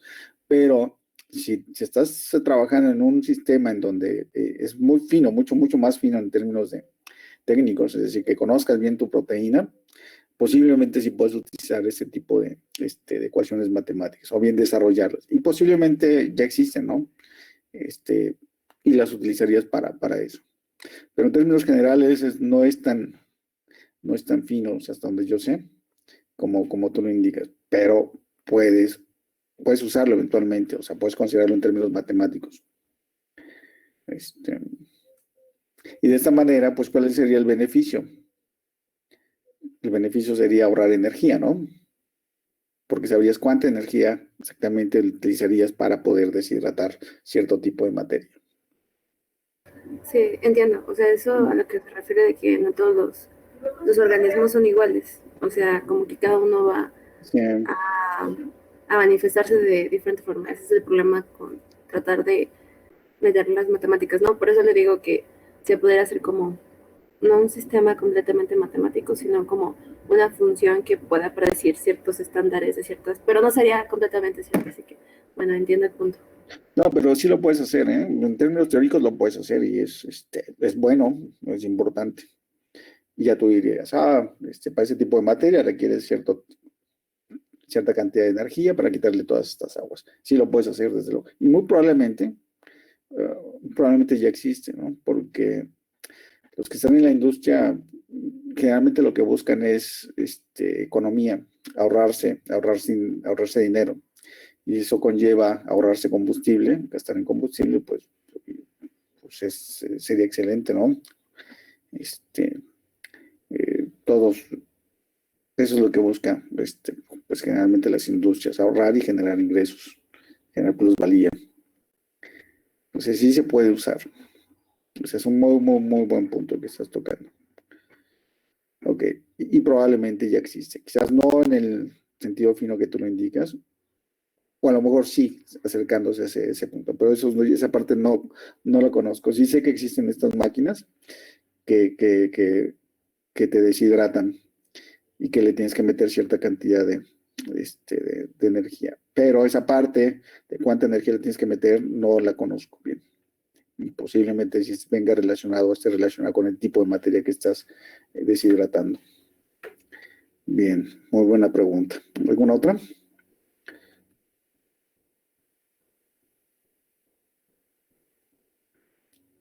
¿No? Por ejemplo, las plantas desalinizadoras, o sea, las que producen sal, pues ya eso lo tienen bien controlado, ¿no? La interacción entre el agua y los iones que tienen, pues eso ya lo saben. Y lo llevan a cabo de una manera bastante eficiente. Entonces, tenemos unas plantas, por ejemplo, en Baja California, que se dedican exclusivamente a eso, y seguramente saben muy bien todo lo que es la energética de la deshidratación o la eliminación del agua de cloro de sodio. Y en algunos casos, en forma artesanal, ni les interesa la energética. ¿Por qué? Para aquellos que han ido a la playa, no sé si han visto en los caminos que les venden sal de mar, sacos de sal de mar, ¿no? No sabía que existía. ¿No lo han visto? Bueno, eso yo lo he visto en Iztapas y Guatanejo. Te venden bolsas en la carretera de sal de mar. Y es sal de mar que obtienen de una forma artesanal. Tienen una técnica y de energética no les interesa nada, ¿eh? Lo único que ellos hacen es hacer pasar el agua de mar en unas instalaciones que tienen. Es a nivel de piso, todo es a nivel de piedra. Y lo que hacen es dejar evaporar. Y van juntando, van haciendo montones de sal. Y dejan entrar más agua y siguen juntando más sal. Y al final, con una pala, pues van amontonando la sal y lo ponen en sacos. Esa es una técnica que he visto que hacen en México. La sal es muy buena. Y hay otras técnicas también, también a nivel de mar, en playas. De ahí sí la solución inicial se ve bastante negra, pero conforme van avanzando, eso se va tornando blanquito, hasta tener una sal de mar obtenida en forma artesanal muy pura y muy buena en términos comestibles. Esta sal se vende, es muy cara. O la sal, por ejemplo, ¿qué otra sal? La del Tíbet, ¿sí han visto por ahí? La sal tibetana, de color rosa. Esa sal, pues también se obtiene en forma artesanal y por eso es muy cara. No sé, 100 gramos te los venden 100 pesos, 150 pesos. Es una sal bastante cara y tiene ciertos minerales. No es pura del todo, pero tiene un color, si me lo recuerdo, tipo rosa, un poquito rosa pálido. Y los chefs, los que preparan cocina, comida de gourmet, le llaman gourmet. ¿Qué es gourmet, por cierto? ¿A qué se refiere el término gourmet? ¿Alguien tiene alguna idea?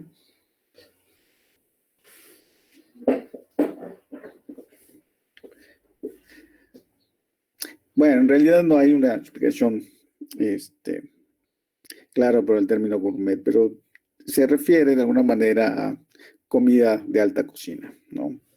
Pues los chefs los compran y con esta sal aparentemente le ponen su toque, ¿no? Y no sé si finalmente eso sea cierto, no lo creo, que así. Pero pues te da cierto sabor.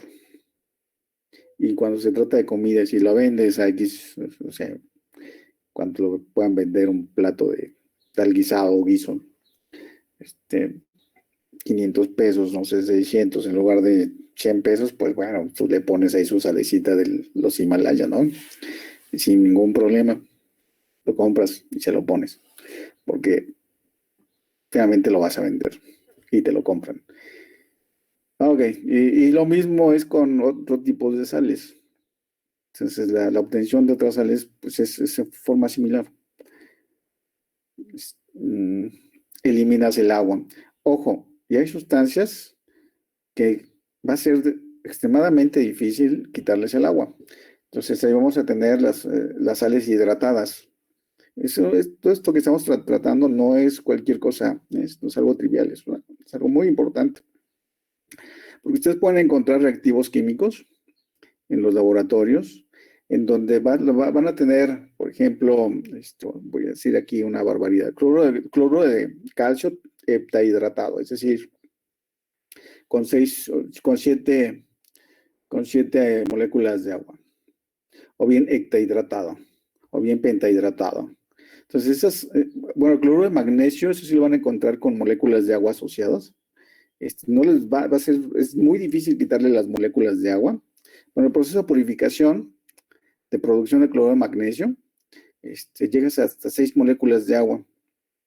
Y después le puedes quitar esas moléculas de agua, pero tienes que ponerle, como comentaba aquí, ¿quién estaba comentando esto? ¿Con quién estaba platicando aquí? Lo de la energética para quitar el agua. ¿Quién fue? Ay, yo le pregunté. Valeria.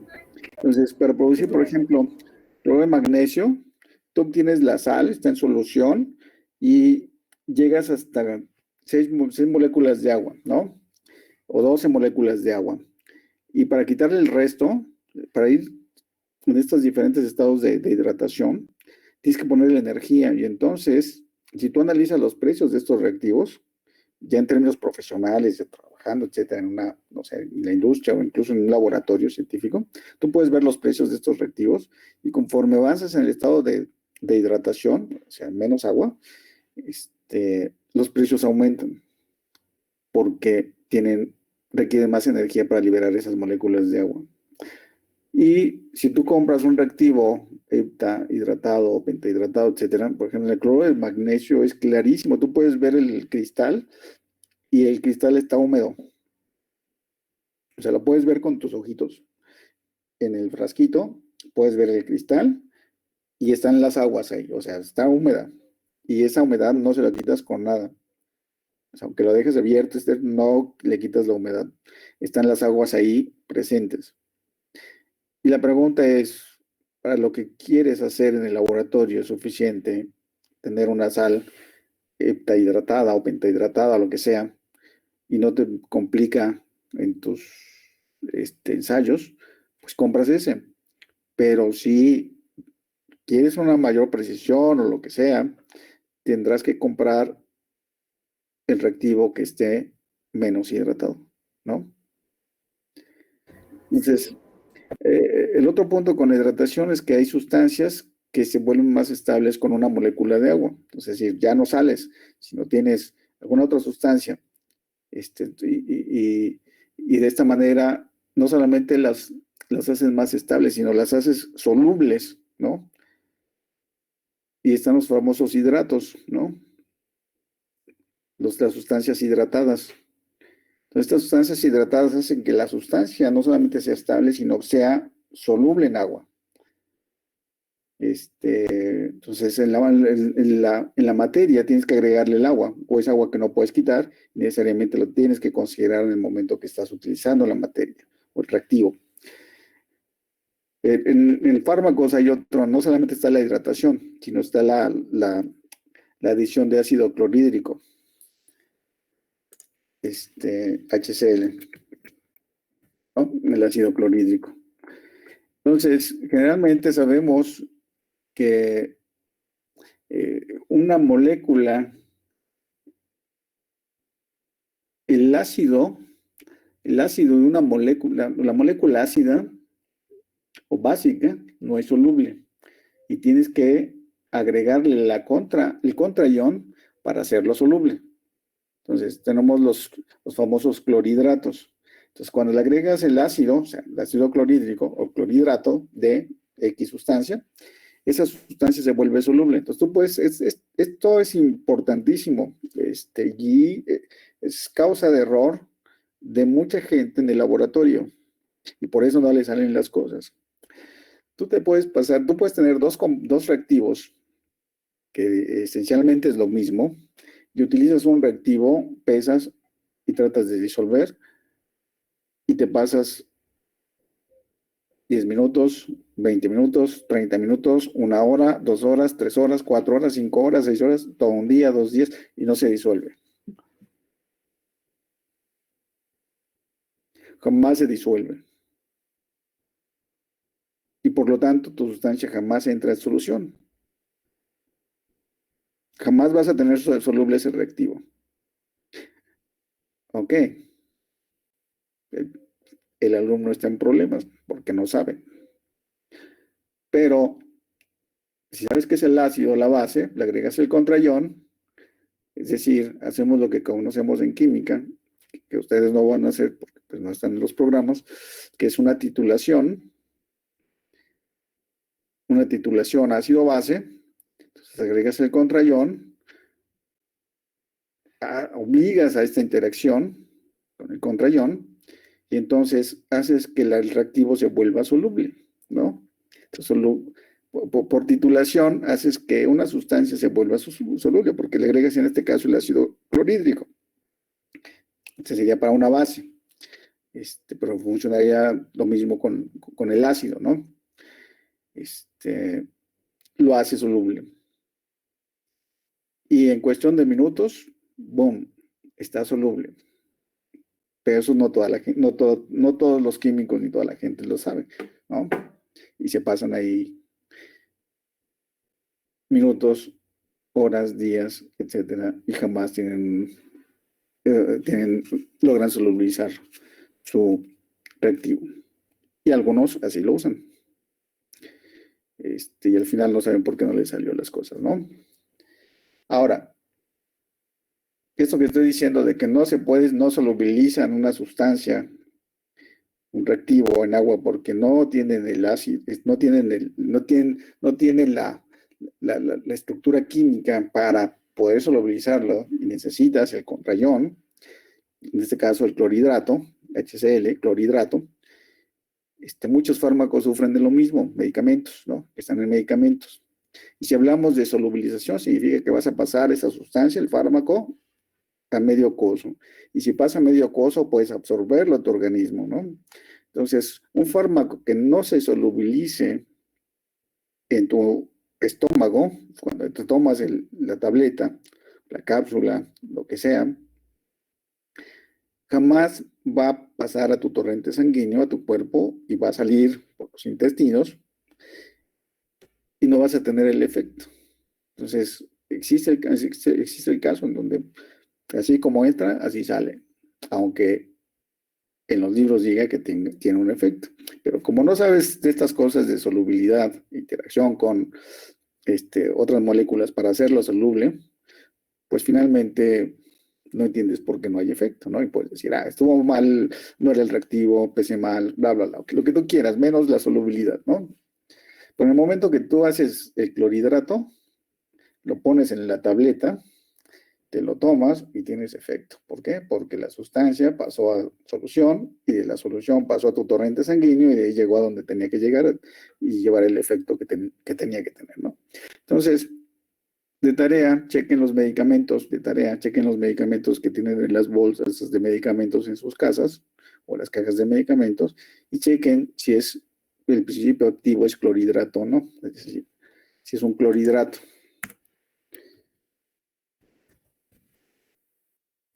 Es un clorhidrato. Clorhidrato de lo que sea. XX o Y. Y eso significa que es una sustancia que en su condición... Profe, bueno, ya se acabó la hora. Está interesante todo lo que dice, pero ya nos vamos y ya sé. Es la tarea. No está bien. Es la tarea. Ya estoy terminando. Entonces buscan en sus cajas de medicamentos, sus bolsas de medicamentos, si es clorhidrato. Y entonces esa molécula, ese fármaco, significa que no es soluble en condiciones, entre comillas, normales y que requieren de una sustancia extra para hacerlo soluble. Y esa sería la tarea. Y nos vemos la próxima clase. Nos vemos el martes, profe, gracias. Hagan una lista de fármacos, pero que tengan por ahí, me dicen, el clorhidrato D, y eso lo revisamos al inicio de la próxima clase. Entonces, esto de la solubilidad no es un asunto trivial, es importantísimo. ¿De acuerdo? Les puede salvar el trabajo. De verdad. Gracias. Bueno, pues cuídense, nos vemos.